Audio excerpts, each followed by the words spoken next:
भाई रिज अतबी तो दिए और लाई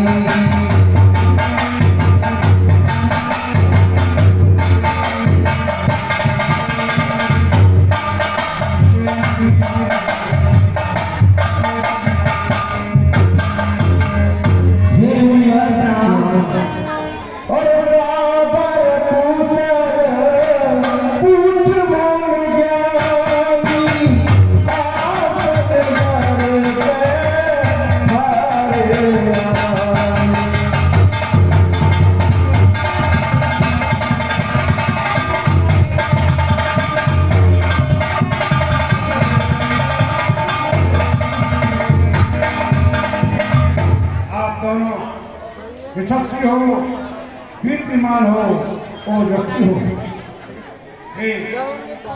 भगवान आप आसन पर विराजमान हो जाइए और आपने इस स्थान पर आकर के अपने चरणों को रख करके इस स्थान को पवित्र कर दिया है। आप इस पर विराजमान हो जाइए। पुनर्कर बहु प्रकार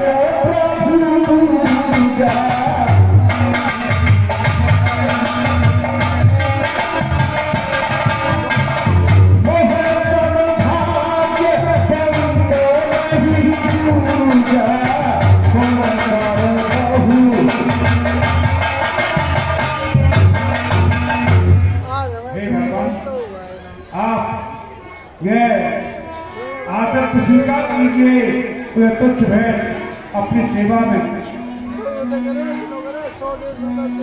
और भगवान से पूजा पाठ किया और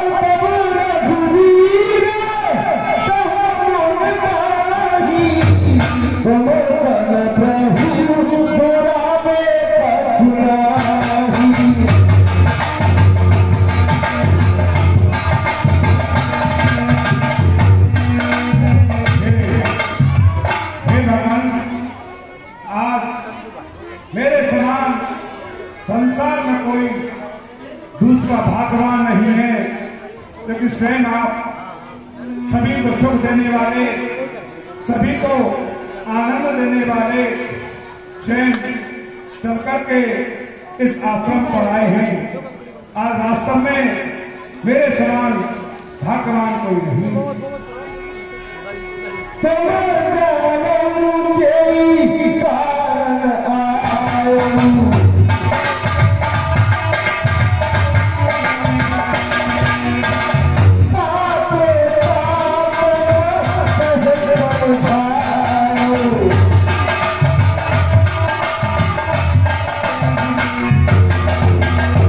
हे भगवान,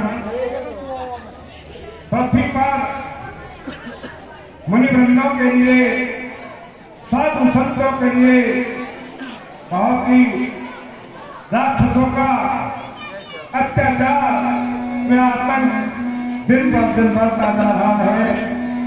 हम सभी साधु संत ऋषि मुनि वन में रहने वाले बहुत ही उनके आतंक से प्रभावित हो रहे हैं। हे भगवान, आप वास्तव में दया के सागर हैं। आपने उन सभी की करुण प्रकार सुन करके और स्वयं आप वनों में आप पधारे। अब सो मंत्र दे हो प्रभु बोली,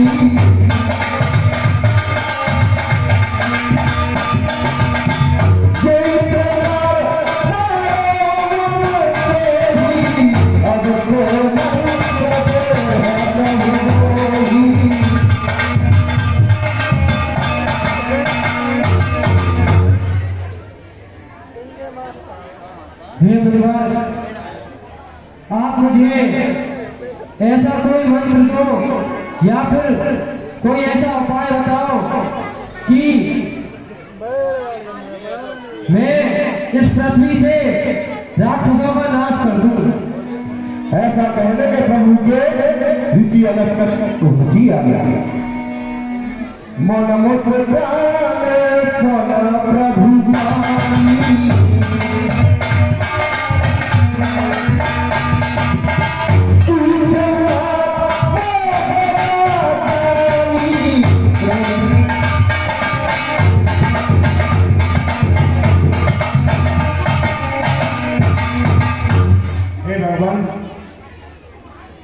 आपकी बात को सुनकर, आपके वचनों को सुनकर बड़ी कुछ हंसी सी आती है और आश्चर्य भी होता है कि आप घट घट में रमने वाले, सबके हृदय की इच्छा को जानने वाले और समस्त सृष्टि को आप मात्र मन में संकल्प लाने से ही भस्म करने की शक्ति रखती है। फिर भी आप साधु पुरुषों का उद्धार करने के लिए और पृथ्वी का भार हरा करने के लिए और ब्राह्मणों का भार, ब्राह्मणों को जो सताते हैं उन सभी का विनाश करने के लिए ही आप पृथ्वी पर अवतरित हुए हैं। और आप इस तरह से पूछ रहे हैं जैसे आपके पास न बल है, न तेज है, न प्रताप है, आप सभी के भंडार हैं। फिर भी यदि आप पूछ रहे हैं तो मैं आपको जो शास्त्र में